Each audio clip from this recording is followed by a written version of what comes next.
संपूर्ण राज्याचं लक्ष लागून असलेल्या बीड जिल्ह्यातील नगरपालिकांच्या निकालांनी महाराष्ट्राच्या राजकारणात मोठे संकेत दिलेत। गेवराईपासून परळीपर्यंत आणि बीडपासून माजलगावपर्यंत मतदारांनी बहुतांश ठिकाणी महायुतीला कौल दिलाय, हे आता स्पष्ट झालंय। बीड जिल्ह्यातील 6 पैकी 5 नगरपालिका महायुतीनं जिंकल्यात। यातील बीडसह 3 नगरपालिकांवर राष्ट्रवादी काँग्रेसनं यश मिळवलंय, तर भाजपने 2 नगरपालिकांवर आपला विजयाचा झेंडा फडकवलाय। माजलगावमध्ये प्रकाश सोळंकेंना दणका बसलाय आणि इथे राष्ट्रवादी काँग्रेस शरदचंद्र पवार पक्षाचा नगराध्यक्ष झालाय।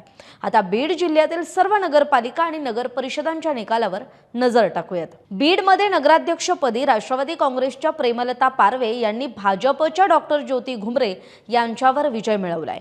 गेवराईत भाजपच्या गीता पवार यांनी राष्ट्रवादी काँग्रेसच्या शीतल दाभाडेंचा पराभव केलाय। परळीत महायुतीत राष्ट्रवादी काँग्रेसच्या पद्मश्री धर्माधिकारी यांनी राष्ट्रवादी काँग्रेस शरदचंद्र पवार पक्षाच्या संध्या देशमुख यांचा पराभव केलाय।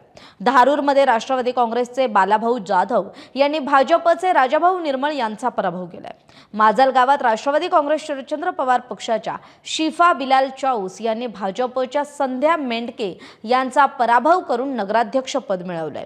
अंबाजोगाईत भाजप पुरस्कृत आघाडीचे नंदकिशोर मुंदडा यांनी राष्ट्रवादी काँग्रेस पुरस्कृत आघाडीचे राजकिशोर मोदी यांचा पराभव केलाय। त्यामुळे अजित पवारांच्या हाकेला साथ बीडकरांनी दिलेली दिसते। आता त्याविषयी समजून घेऊयात। मागील 40 वर्षांचा इतिहास पाहिला तर या जिल्ह्यानं कायम ज्येष्ठ नेते शरद पवारांना साथ दिली आहे। 2 वर्षांपूर्वी राष्ट्रवादी काँग्रेस पक्षाच्या फुटीनंतरही बीड जिल्ह्याने लोकसभेला शरद पवारांच्या तर विधानसभेत अजित पवारांच्या पक्षाला साथ दिली। गेल्या वर्षी राष्ट्रवादी काँग्रेसचे अध्यक्ष अजित पवारांनी जिल्ह्याचं पालकमंत्रीपद स्वीकारलं। निवडणुकीच्या तोंडावर बीडमध्ये पक्षात पडझड झाली। अजित पवारांनी बीडकरांना एकदा सत्ता देण्याची साथ घातली आणि त्याला बीडकरांनी सुद्धा भरघोस पाठिंबा दिला। बीडसह जिल्ह्यात पक्षाला घवघवीत यश मिळालं। बीड, परळी, अंबाजोगाई, माजलगाव, धारूर आणि गेवराई नगरपालिकांमध्ये महायुतीला घवघवीत यश आणि त्यात राष्ट्रवादी काँग्रेस वरच्या स्थानी असं एकंदर चित्र पाहायला मिळालं। पालकमंत्रीपद अजित पवारांच्याकडे असल्याने बीडच्या निकालाकडे सर्वांच्या नजरा होत्या। मराठवाड्यातील ही सर्वात मोठी नगरपालिका असल्यानं पवारांसाठी बीड नगरपालिकेची निवडणूक ही प्रतिष्ठेची होती। विधानसभेला शिवसेनेची जागा राष्ट्रवादीकडे घेत पवारांनी उमेदवारी दिलेला डॉक्टर योगेश क्षीरसागर यांनी निवडणुकीच्या तोंडावर मात्र अजितदादांची साथ सोडून मंत्री पंकजा मुंडेंचं नेतृत्व स्वीकारलं। बीडमध्ये भाजपसाठी मुख्यमंत्री देवेंद्र फडणवीसांचीही सभा झाली आणि पंकजा मुंडेंनीही 2 दिवस घालवले, पण पदरात यश पडलं नाही। मंत्री पंकजा मुंडे यांनी निवडणुकीच्या तोंडावर बीड जिल्ह्यात उमेदवारांची बांधणी करण्यात मात्र यश मिळवलं।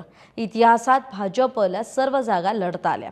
गेवराई, धारूर, माजलगावमध्ये तगडे पॅनल उभे केले, पण स्वतःचं होमपिच असलेल्या परळीत मात्र भाजप युतीसोबत होतं हे महत्त्वाचं। परळीच्या यशाचा अधिकचा वाटा हा धनंजय मुंडेंचा आहे। स्वतःच्या परळीत पंकजा मुंडेंनी स्वतंत्र पॅनल उभं केलं नाही, परंतु बीड, धारूर, माजलगाव, गेवराईत त्यांनी रंगत आणली। गेवराई पारंपरिक लक्ष्मण पवार आणि बाळराजे पवारांचीच असल्यानं या यशात अधिकचा वाटा त्यांचाच आहे। अंबाजोगाईत नमिता मुंदडा भाजपच्या आमदार असल्या तरी विजयासाठी त्यांचे सासरे नंदकिशोर मुंदडांना भाजपचं चिन्ह दूर ठेवावं लागलं होतं। बीड आणि माजलगावमध्ये भाजपचा हिंदुत्वाचा प्रयोग चालला, पण यशस्वी झाला नाही।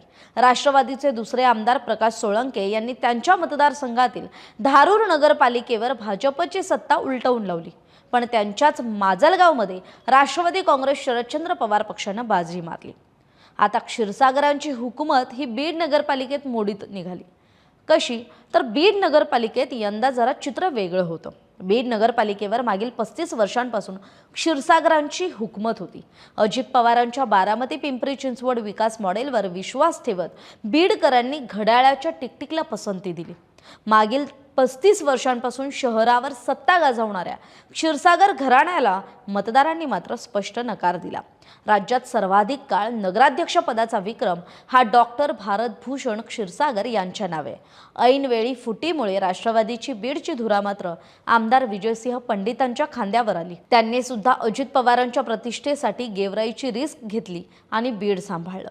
होमपिच गेवराईच्या सत्ता परिवर्तनाचं स्वप्न भंगलं असलं तरी अजितदादांची प्रतिष्ठा राखण्यात आणि 35 वर्षांची क्षीरसागरांची हुकूमत मोडण्यात पंडित यशस्वी ठरले। बीड नगरपालिकेत राष्ट्रवादी काँग्रेसनं दलित मुस्लिम सामाजिक समीकरणाचा प्रयोग केला आणि तो यशस्वी ठरला। नगराध्यक्षपदी प्रेमलता पारवे विजयी झाल्या तर पक्षाने सर्वाधिक 19 नगरसेवक निवडून आणले। तिकडे गेवराईत पंडित विरुद्ध पवार या संघर्षात मतदारांनी स्पष्टपणे भाजपच्या बाजूने कौल दिला आणि भाजपने सत्ता राखली। तिथे गीता पवार या नगराध्यक्षपदी निवडून आल्या। नगराध्यक्षपदासह सर्वाधिक जागा जिंकत पवार गटाने सत्ता राखली आणि भाजपचा प्रभाव इथे दिसून आला। अंबाजोगाईत भाजपने केलेला आघाडीचा प्रयोग यशस्वी ठरला। इथे राजकिशोर मोदी यांची 25 वर्षांची सत्ता उलटवण्यात आली, मात्र तरीही त्यांचे 31 पैकी 20 नगरसेवक विजयी झालेत। हे राजकीय दृष्ट्या लक्षवेधी ठरलं। माजल गावात सांगायचं झालं तर तिरंगी लढत झाली। इथे राष्ट्रवादी काँग्रेस शरदचंद्र पवार पक्षाने बाजी मारली आणि नगराध्यक्ष पदावर शिफा बिलाल चाऊस विजयी झाल्या।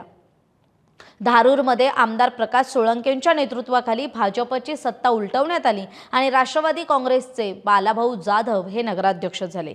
एकूणच काय तर बीड जिल्ह्यात महायुतीने घवघवीत यश मिळवलं असलं तरी बीड, परळी आणि धारूर यासारख्या नगरपालिकांमध्ये राष्ट्रवादी काँग्रेस पक्षाने आपली ताकद दाखवली आहे। त्यामुळे एकूणच बीड जिल्ह्यात राष्ट्रवादी काँग्रेस पक्ष अजूनही जिवंत आहे आणि धनंजय मुंडेंची बदनामी झाली, परळीची बदनामी झाली तरी बीड जिल्ह्यात आपल्या पक्षाला मात्र एवढाही डाग लागलेला नाहीये, हे अजितदादांनी आपल्या नेतृत्वातून सिद्ध केलेलं दिसतंय। आपल्याला याविषयी काय वाटते? आपली मतं कमेंट करून जरूर कळवा। महाराष्ट्रातील सर्व बातम्यांचे विश्वासार्ह व्यासपीठ, सकाळच्या सर्व सोशल मीडिया प्लॅटफॉर्मला लाईक, फॉलो आणि सबस्क्राईब करा। तसंच सर्व नोटिफिकेशनसाठी बेल आयकॉन प्रेस करायला विसरू नका।